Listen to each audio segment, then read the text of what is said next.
Hello guys, welcome to my channel. তোমরা সবাই কেমন আছো? আশা করি তোমরা অনেক ভালো আছো। আমিও অনেক অনেক ভালো আছি।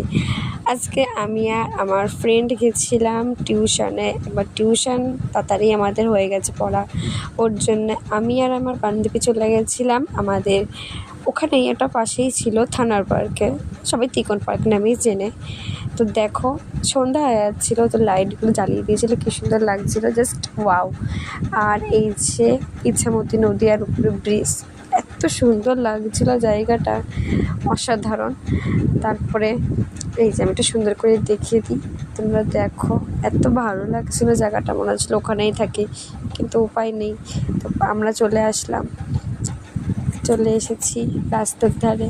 আর এই যে এটা হচ্ছে নীলদর্পণ, অনেক রকম অনুষ্ঠান হয় এখানে। জায়গাটা খুব সুন্দর। আর আমরা টুকটুক করতে করতে বান্ধবী মিলে গল্প করতে করতে চলে যাচ্ছিলাম। আর আমাকে তোমরা প্লিজ সবাই সাপোর্ট করো, ভিডিও ভালো লাগলে সাবস্ক্রাইব করে দিও অ্যান্ড শেয়ার। তো এখন টাটা, সবাই ভালো থেকো।